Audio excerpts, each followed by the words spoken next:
नमस्कार, मैं हूं आपके साथ गौरव राजेंद्र। बुलेटिन की शुरुआत करते हैं। देहरादून में मुख्यमंत्री पुष्कर सिंह धामी ने सोमवार को वर्चुअल बैठक कर सभी जिलाधिकारियों को निर्देश दिए। साथ ही उन्होंने कहा कि प्रदेश में लगातार हो रही वर्षा के दृष्टिगत वे अपनी पूरी टीम के साथ लगातार ग्राउंड जीरो पर हैं। मुख्यमंत्री ने निर्देश दिए कि अतिवृष्टि के कारण सड़कों बाधित होने की स्थिति में उन्हें जल्द सुचारू किया जाए। पेयजल विद्युत लाइनें क्षतिग्रस्त होने की स्थिति में जल्द से जल्द सुचारू किया जाए। मुख्यमंत्री धामी ने कहा कि सुनिश्चित किया जाए कि ग्रामीण संपर्क मार्ग बाधित होने की स्थिति में लोगों का आवागमन की वैकल्पिक व्यवस्था शीघ्र सुनिश्चित की जाए।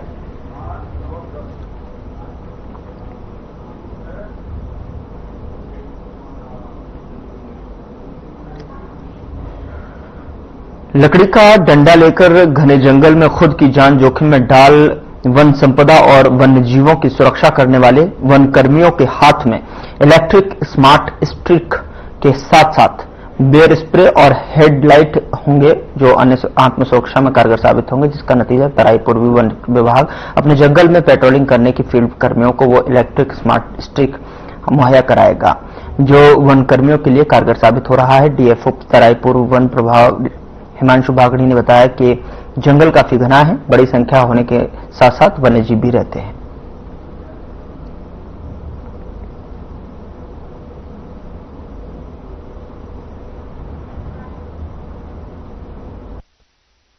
तो आजकल जो नई टेक्नोलॉजी आई है, तो जब हम गश्त करते हैं साथ में, तो गश्त के साथ साथ हम नई टेक्नोलॉजी को भी, नई जो चीजें आई हैं उनका यूज करते हैं। इसमें सबसे पहले हमें ये स्टिक मिला हुआ है जो हम कैरी करके रखते हैं अपने साथ। ये स्टिक चार्जेबल है, इलेक्ट्रिक है, करंट देती है। ये हमारे जो फील्ड स्टाफ जंगलों में जब गश्त करते हैं तो कई बार ऐसी घटनाएं होती है कि उनका जानवरों से आमना सामना हो जाता है। तो वैसी परिस्थितियों में स्टाफ को अपनी सुरक्षा के लिए हमारे द्वारा कुछ संसाधन दिए गए हैं, जिससे कि आमना सामना होने पर या फिर किसी भी अवैध गतिविधि में आमना सामना होने पर अपनी सुरक्षा कर सके। तो इसी के तहत कुछ हमारे स्टिक्स हैं, इलेक्ट्रिक स्टिक्स, जो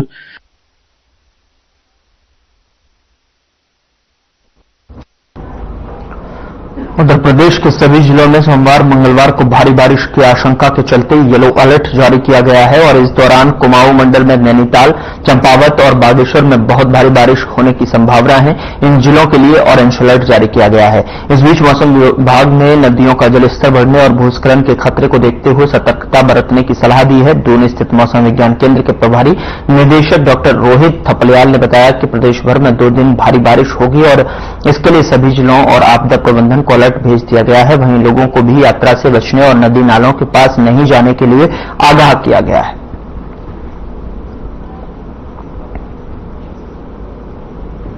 पिछले 24 घंटों में उत्तराखंड में अधिकांश स्थानों पे हल्की से मध्यम वर्षा दर्ज की गई है, जबकि कहीं कहीं भारी से लेकर बहुत भारी वर्षा भी मिली है।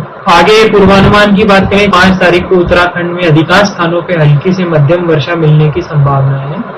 और चेतावनी की बात करें तो 4 तारीख को देहरादून, टिहरी, पौड़ी या बागेश्वर जनपद है, यहाँ पर कुछ स्थानों पर भारी से बहुत भारी वर्षा मिल सकती है, जबकि इक्का दुक्का स्थान पर अत्यंत भारी वर्षा मिलने की भी संभावना है, जिसके लिए इन जनपदों को अभी रेड वार्निंग में रखा गया है। उसके बाद जो हरिद्वार जनपद है या नैनीताल, चंपावत जनपद है, वहां पर कहीं कहीं भारी से बहुत भारी वर्षा मिल सकती है। तो इसी तरीके से एक्टिविटी जो है उत्तरकाशी, रुद्रप्रयाग, चमोली, पिथौरागढ़, अल्मोड़ा, वहां पर भी भारी वर्षा कहीं कहीं मिलने की संभावना है।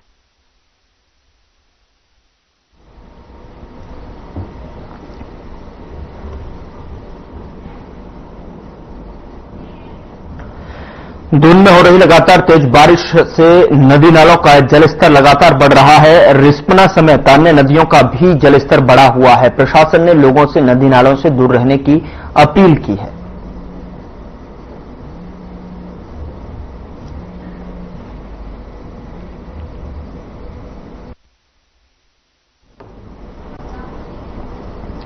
उधर मुख्यमंत्री पुष्कर सिंह धामी, केंद्रीय संस्कृति एवं पर्यटन मंत्री गजेंद्र सिंह शेखावत की उपस्थिति में Harvansh Kapoor memorial community hall, Garhi Cantt, Dehradun में आयोजित रक्षाबंधन समारोह 2025 में सम्मिलित हुए। रक्षाबंधन समारोह में प्रदेश भर से भारी संख्या में उपस्थित माताओं, बहनों और रक्षाबंधन की अग्रिम बधाई देते हुए मुख्यमंत्री ने पंचायत चुनावों में व्यापक समर्थन देने के लिए समस्त उत्तराखंड वासियों का आभार भी व्यक्त किया।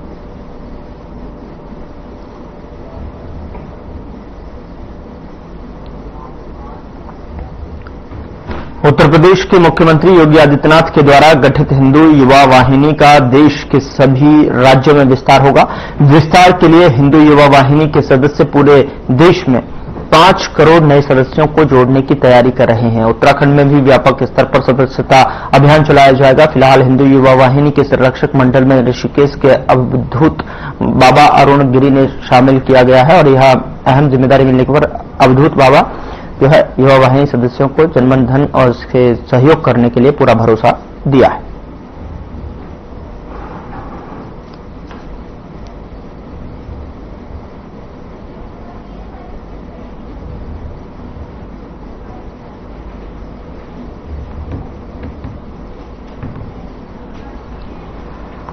उत्तर प्रदेश में मानसून का दौर चल रहा है। जगह जगह पानी भरने, नालियों के चौक होने सहित कई जो है अन्य समस्याएं देखने को मिल रही हैं। कांग्रेस महामंत्री नवीन जोशी ने पूरे मामले पर राज्य सरकार का जो है ध्यान आकर्षित किया है और हमला बोला है। उन्होंने कहा कि आज राज्य में ट्रिपल इंजन की सरकार है। सरकार के विधायक खुद कई बार विभिन्न समस्याओं को लेकर सवाल खड़े कर चुके हैं, लेकिन ना तो नगर निगम और ना ही सरकार इस ओर ध्यान दे रही है।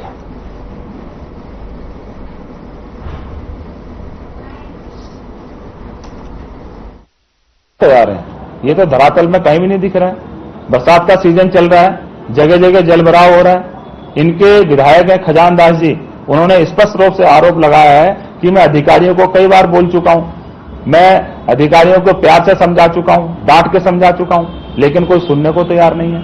अगर इस सरकार में सत्ताधारी पक्ष के विधायक का बात नहीं सुनी जा रही है तो आम आदमी की बात को क्या सुना जाएगा। आज बरसात के सीजन में सारे नाले चौक हैं, कूड़े का पूरा ढेर लगा पड़ा है। डेंगू का सीजन चल रहा, उसकी रोकथाम की सरकार ने कोई व्यवस्था नहीं करी। नगर निगम ट्रिपल इंजन की सरकार हो गई इनकी, केंद्र में भी, राज्य में भी और देहरादून महानगर में भी। तो ये सरकार पूरी तरह से फेल है।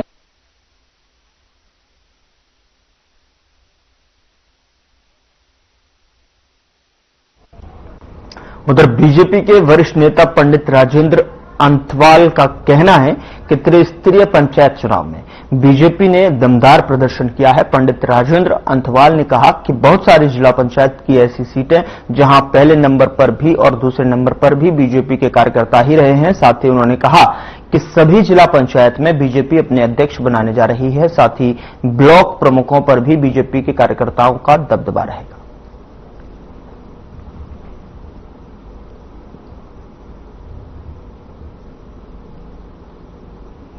कि जो कैंडिडेट है उसकी कैसी छवि है, उसके पिछले कार्य क्या रहे और उससे जो उसका जो अपोनेंट जो लड़ रहा है। कई बार हमारे कार्यकर्ता, एक छोटा चुनाव है तो किसी को रोका नहीं जा सकता। कई बार हमारे ही कार्यकर्ता और ज्यादातर सीटों पे ऐसा हुआ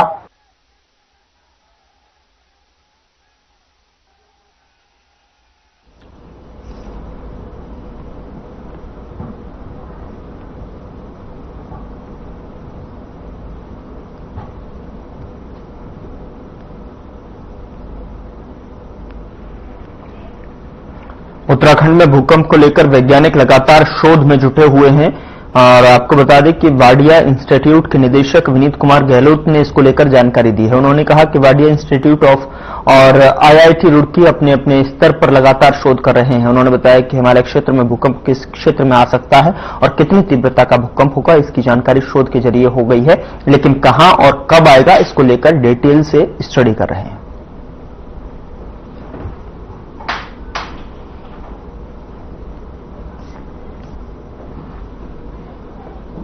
कमचटका जिस इलाके को हम कहते हैं, वहां पर जो अर्थक्वेक आया है उसको वो पैसिफिक प्लेट के चारों तरफ का इलाका जो है उसको हम रिंग ऑफ फायर भी कहते हैं। तो वहां पे अर्थक्वेक बहुत आते हैं। सबसे ज्यादा अगर अर्थक्वेक आने की संख्या है तो वहां पे है। और 8.7 मैग्नीट्यूड का अर्थक्वेक जो होता है वो बहुत बड़ा होता है। तो आप अगर हिंदुस्तान के अपने हिसाब से देखें, हिमालय के हिसाब से देखें तो इसके बराबर हमारे पास एक 8.6 का 1950 आसाम अर्थक्वेक जिसको कहते हैं, हासिल में जो आया था। जो हमारे पास अंडमान में अर्थक्वेक आया था वो 9.2 मैग्नीट्यूड का था, वो तो इससे कई गुना बड़ा था। तो ये अर्थक्वेक बहुत बड़े बड़े होते हैं। इसमें तबाही जो है वो आप कल्पना नहीं कर सकते उसमें कितनी तबाही होती है। इसकी विशेषता ये है कि यहाँ पे इसमें क्योंकि समुद्र के नीचे है तो सुनामी आने का उसमें वो है, सुनामी बिल्कुल आ रही है, इसमें कोई शक की बात नहीं। कई इलाके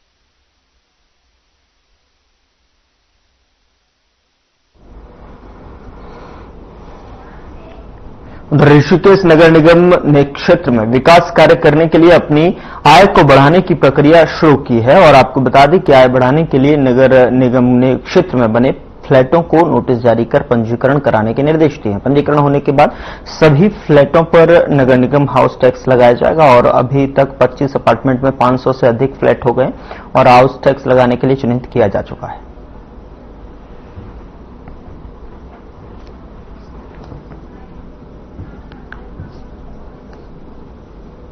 ऋषिकेश नगर निगम के अंतर्गत काफी समय से फ्लैटों में टैक्स नहीं लिया जा रहा था। उसके साथ साथ जो होटल्स हैं उनके द्वारा भी पूरा टैक्स पेड नहीं किया जा रहा था, जिसको लेकर के एक व्यापक अभियान नगर निगम ऋषिकेश के द्वारा संचालित किया गया है, जिसके अंतर्गत लगभग 25 अपार्टमेंट जिसमें लगभग 500 से अधिक फ्लैट है उनको चिन्हित किया गया है और सभी को नोटिस जारी कर दिए गए हैं। और विशेष करके जो फ्लैट अभी चिन्हित है गंगा नगर का आवासीय जो क्षेत्र है, आवास विकास का जो क्षेत्र है, इसमें चिन्हित किए गए हैं। इसके अतिरिक्त अभी भी कुछ क्षेत्र ऐसे हैं जो अभी चिन्हित करने की कार्रवाई जारी है और निश्चित रूप से नगर निगम के अंतर्गत जो भी कॉमर्शियल या आवासीय जो फ्लैट हैं या आवासीय घर हैं या इस तरह की जो भी संस्थाएं हैं, इन पे 100% जो हाउस टैक्स नगर निगम का बनता है उसको नियमानुसार वसूल किया जाएगा।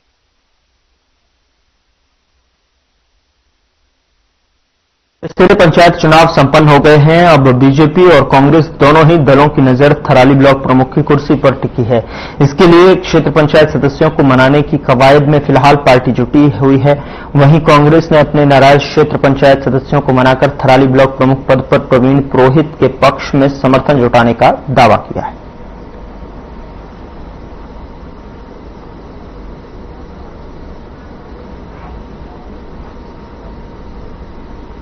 ब्लॉक प्रमुख के लिए ब्लॉक कांग्रेस कमेटी की ओर से, हाईकमान की ओर से हमें निर्देशित हुआ, जो पूर्व से तैयारी कर रहे हैं श्री भाई प्रवीण पुरोहित जी, और तैयारी कर रहे थे हमारे भांजे और क्षेत्र पंचायत के सदस्य लोल्टी वार्ड से हैं, यूथ कांग्रेस के प्रदेश सचिव हैं नवनीत सिंह राउत जी। मैं 6 क्षेत्र पंचायतों के साथ कांग्रेस पार्टी के जो अधिकृत थे, समर्थित थे, उनके साथ श्री प्रवीण पुरोहित जी को हमने प्रमुख के रूप में नामित किया है। इसके लिए हमारे प्रदेश स्तर से माननीय पूर्व मुख्यमंत्री हरीश रावत जी का और प्रदेश अध्यक्ष श्रीमान करण मेहरा जी का, मैं नवनीत भाई का तहे दिल से हार्दिक स्वागत करता हूं। आपने अपने साथियों के साथ मुझे यहाँ पर समर्थन दिया है और मैं यहाँ पर ब्लॉक प्रमुख की जो दावेदारी है उसके साथ साथ मैं नवनीत भाई को देश प्रमुख के लिए आमंत्रित करता हूं। आप हमारे देश प्रमुख के दावेदार रहेंगे।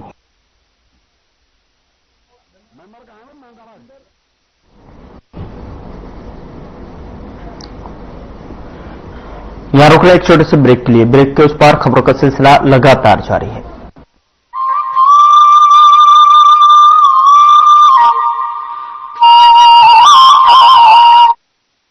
क्या आप दुबले पतले कमजोर हैं? आपकी सेहत नहीं बनती, भूख कम लगती है, वजन नहीं बढ़ता? दरअसल मेन बात खाना पीना नहीं है, मेन बात है खाया पिया लगना। और अगर खाया पिया लगेगा ही नहीं तो आपकी सेहत बनेगी कैसे? इसलिए हमारी संस्था सन्यासी आयुर्वेदा ने एक ऐसी दवा का निर्माण किया है जो कि आपके लिवर, आपके पाचन तंत्र को दुरुस्त करने का काम करती है, ताकि आप जो भी खाएं उसका पूरे का पूरा निचोड़ आपके शरीर को लगे, आपकी भूख बढ़े, खाया पिया सही से लगे, नया खून बने, हड्डियों में जान आए, वजन बढ़े और आप मोटे तगड़े खूबसूरत पर्सनैलिटी के मालिक बन जाए। सिर्फ 699 रुपए की पूरे 1 महीने की दवा होती है और आप इसे घर बैठे 011 45 45 45 45 पर फोन करके दवा मंगवा सकते हैं।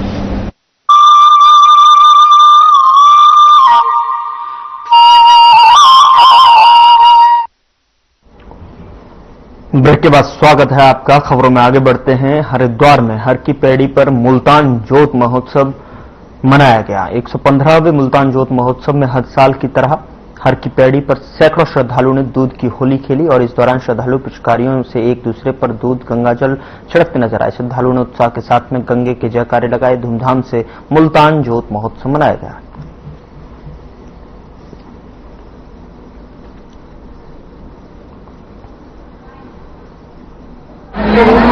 इससे 15 साल पहले भरत रूपचंद मुल्तान से पैदल चलते जो जोत को आए थे, आज नई पीढ़ी इस आयोजन को आगे बढ़ा रही है।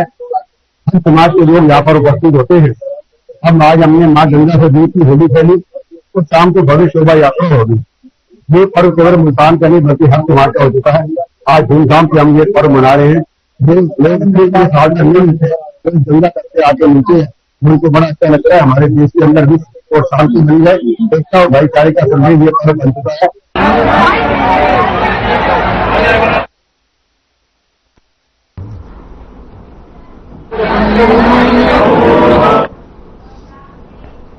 उधर दिनेशपुर थाना परिसर में निर्माणाधीन स्टाफ रूम का उधम सिंह नगर के वरिष्ठ पुलिस अधीक्षक मणिकांत मिश्रा ने मुआयना किया और इस दौरान एडिशनल एसपी रेवाधार मठपाल ने कहा कि वरिष्ठ पुलिस अधीक्षक मणिकांत मिश्रा ने स्टाफ रूम का मुआयना किया है, जिसमें कुछ कमियां रह गई थी। उस कार्य का संस्था को कहा गया है और साथ ही साथ जल्द से जल्द निर्माण कार्य को पूरा करने को कहा गया है। इसके अलावा थाना परिसर में पार्क का निर्माण कराया जा रहा है।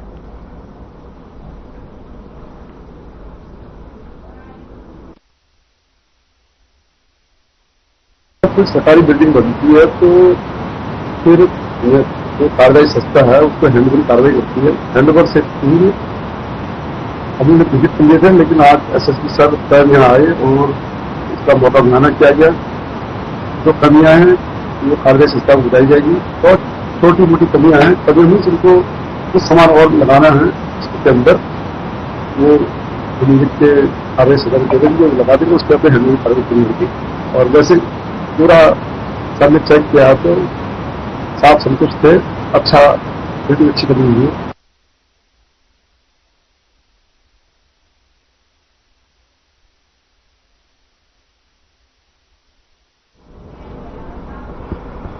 उत्तराखंड की राजधानी देहरादून अब आपातकाल की स्थिति से निपटने के लिए और भी एडवांस हो गई है। जिला प्रशासन ने पहली बार जिले के थानों और चौकियों में आधुनिक लॉन्ग रेंज इमरजेंसी सायरन लगाए गए हैं और इन सायरनों की आवाज 8 से 16 किलोमीटर दूर तक सुनाई देगी, जिससे किसी भी आपदा का या बाहरी हमले की स्थिति में लोगों को समय रहते अलर्ट किया जा सकेगा।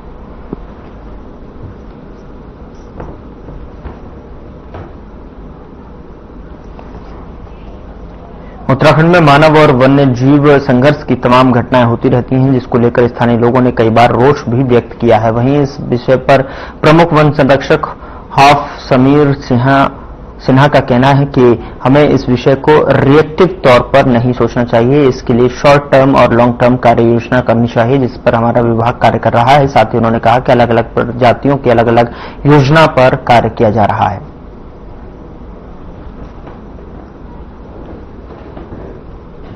देखिए, मानव वन जीव संघर्ष का जो मुद्दा है वो उत्तराखंड के लिए निश्चित रूप से संवेदनशील है और हमारा ये प्रयास है कि जो भी इसमें हम कार्य करें तो रिएक्टिव मोड में न करके उसकी एक इस प्रकार से तैयारी करें जिसमें कुछ शॉर्ट टर्म हमारे प्रयास भी है, कुछ लॉन्ग टर्म प्रयास भी है और इसीलिए एक रणनीति बनाकर इस पर काम किया जा रहा है। सबसे पहले तो हमने पूरी राज्य के लिए एक स्ट्रेटेजी प्लान बनाया है। उसके अनुसार हमने पिछले 25 सालों का जो विवरण है मानव वन जीव संघर्ष का अपने प्रदेश में, उसका बहुत गहनता से विश्लेषण किया है और उसके आधार पर जो राज्य में हमारे जो हॉटस्पॉट्स हैं उनका चिन्हीकरण किया है, मुख्य रूप से न केवल घटनाओं के आधार पर बल्कि प्रजातियों के आधार पर भी, क्योंकि अलग अलग प्रजातियों के लिए अलग अलग रणनीति अपनाए जाने की आवश्यकता है।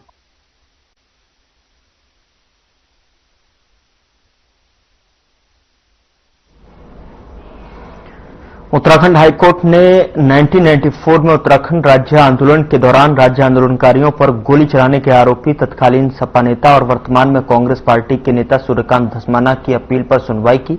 मामले की सुनवाई करते हुए मुख्य न्यायाधीश जी नरेंद्र और न्यायमूर्ति सुभाष उपाध्याय की खंडपीठ ने मामले में सुनवाई को जारी रखते हुए आखिरी सुनवाई के लिए 30 अगस्त की तिथि तय की है।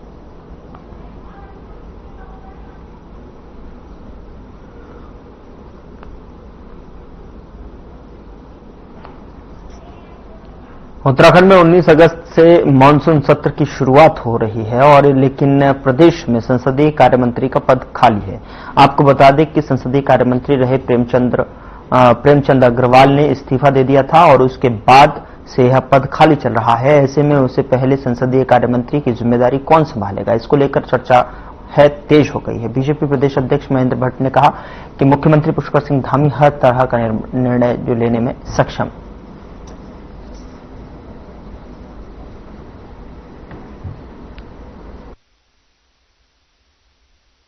संसदीय कार्य मंत्री का काम क्या होता है?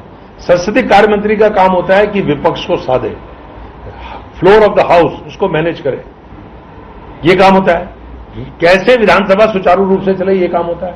विधानसभा के अंदर जो कार्य आने हैं, जो तमाम उसका चार्टर होता है, उसके ऊपर चर्चा हो, ये सारे काम होते हैं।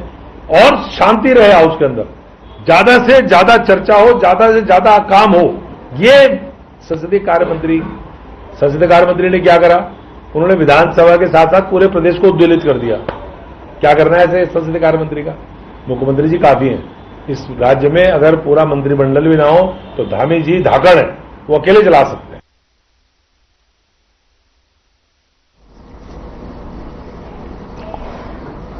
अंगदान जीवन संजीवनी अभियान के तहत ऋषिकेश एम्स से आस्था पथ तक जो है जन जागरूकता रैली का आयोजन किया गया। रैली का शुभारंभ एम्स के निदेशक डॉक्टर मीनू सिंह ने हरी झंडी दिखाकर किया और इस रैली का आयोजन मोहन फाउंडेशन के आग्रह पर किया गया, जिसमें लायंस क्लब ऋषिकेश देवभूमि और एम्स के चिकित्सक, स्वास्थ्यकर्मी और स्वयंसेवक शामिल हैं।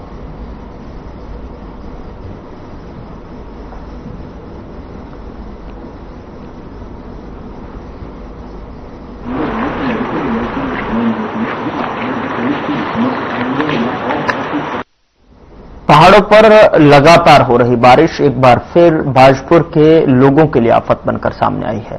भारी बारिश के चलते लेवड़ा नदी उफान पर आ गई है, जिसमें Nainital road, ward number 13, Indira Nagar, Chakarpur समेत कई क्षेत्रों में भारी जलभराव की स्थिति उत्पन्न हो गई है। जलभराव के कारण मुख्य मार्गों पर यातायात प्रभावित हुआ है और लोगों को आवागमन में भारी दिक्कतों का सामना करना पड़ रहा है। कई घरों में बारिश का पानी जो है घुस आया है, जिससे घरेलू सामान पूरी तरह से भीग गया और भारी नुकसान हुआ है।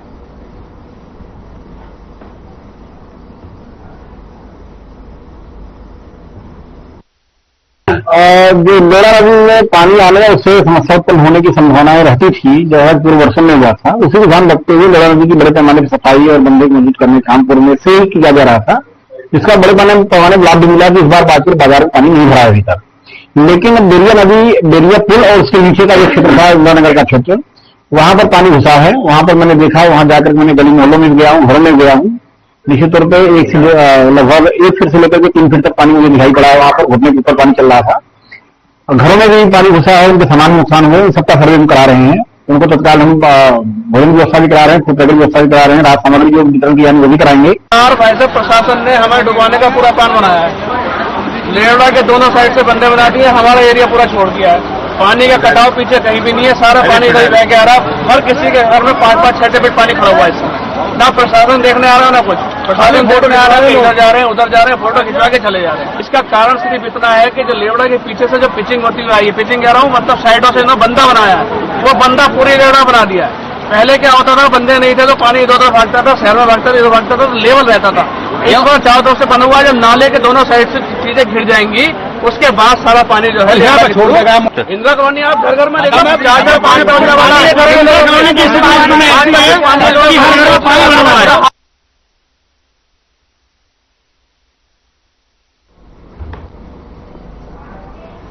उधर कालाडूंगी में लगातार रिमझिम बारिश हो रही है, इससे आम जनजीवन प्रभावित हुआ है। बारिश के कारण आवागमन में भी परेशानी हो रही है। वहीं ग्रामीण क्षेत्रों में भारी बारिश के चलते क्षेत्र जलमग्न हो गए हैं, तो वहीं फसलों को भारी नुकसान हुआ है। साथ ही पोल्ट्री फार्म भी जलमग्न होने के कारण तबाह हो गए हैं, जिससे किसानों को आर्थिक रूप से काफी नुकसान उठाना पड़ा है।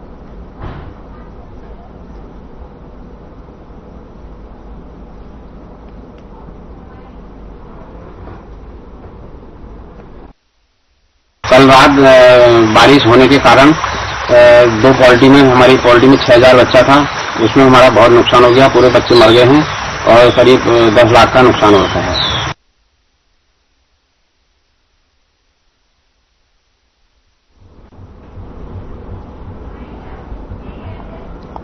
फिलहाल बुलेटिन में इतना ही। नमस्कार।